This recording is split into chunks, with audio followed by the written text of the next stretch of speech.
Beauty is not defined by the color of your skin, the color of your eyes, or the color of your hair. Beauty comes in all shapes and sizes and regardless of your skin color. Unfortunately, the fashion industry doesn't do a good job of demonstrating that. Instead, it is where you see discrimination the most. This includes the runway shows, the fashion magazines, and advertisements and commercials. Hi, my name is Ernit Yarovsky, and today I will be teaching you what it means to be an African American woman in the fashion industry, as well as the steps that have been taken in order to improve the overall image of Black women through media. To begin, I'd like to highlight three key terms I will be focusing on. The first term is racial uplift. Racial uplift is defined as the improvement of the overall status of a race. The second term is Squire's term, representation.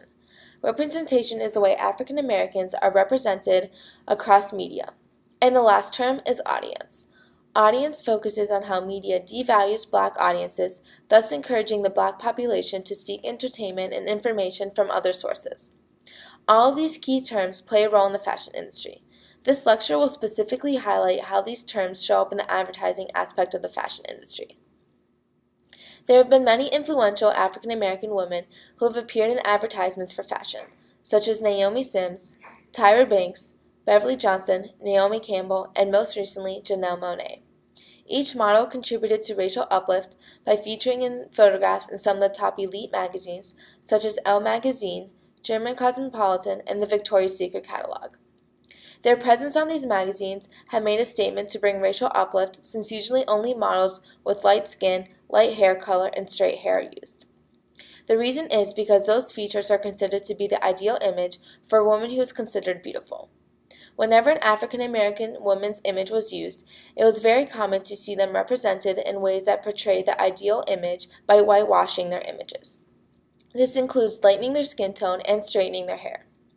It was found that African Americans who did not fit the white people's standard of beauty were excluded from advertisement images. What made Janelle Monáe stand out is that she broke the mold of the ideal image and represented a unique look that CoverGirl had yet published. Let's take a closer look at how Janelle Monáe influenced racial uplift in the fashion industry. In a one-on-one interview, Janelle Monáe was asked why and how she was chosen to be a CoverGirl, and her response was, "They were ready to embrace individuality. I mean, they have an amazing roster of strong women who I'm honored to stand beside, such as Queen Latifah, Ellen DeGeneres, Sophia, and Pink. And they told me that one of the things they wanted to do is make sure they were redefining beauty, and by picking me, it shows that every woman is a CoverGirl. And you don't need to have just blonde hair and blue eyes to be a CoverGirl." And one of the head directors of CoverGirl also knew that there needed to be more African American women. As you can see, Janelle Monáe demonstrates how the representation of African American women is becoming more socially accepted in the advertising through the fashion industry. Now let's dive into Squire's term audience and where it occurs in the fashion industry. Many of the elite magazines target the audience whom they believe the ideal image is more related to, which is predominantly the white population. With that being said, the Harlem's Fashion Row as well as the Fashion Bomb were created in order to target the Black population culture. This also ties into racial uplift because these two sources of media provide opportunity for Black women to improve their overall status in the fashion industry.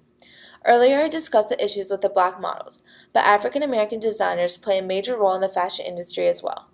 The designers have influence over media just as much as the models do.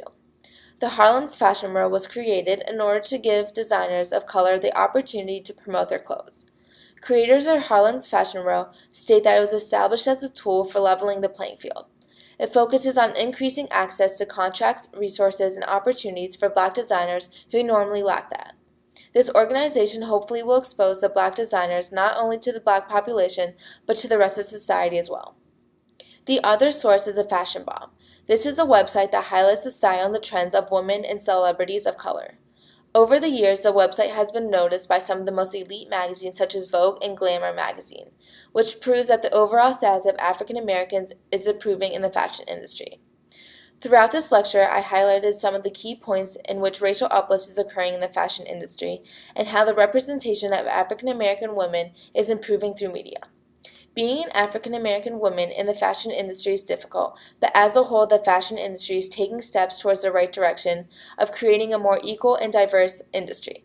Thank you for listening, and I hope you have gained a better insight of how African American women are portrayed through media in the fashion world.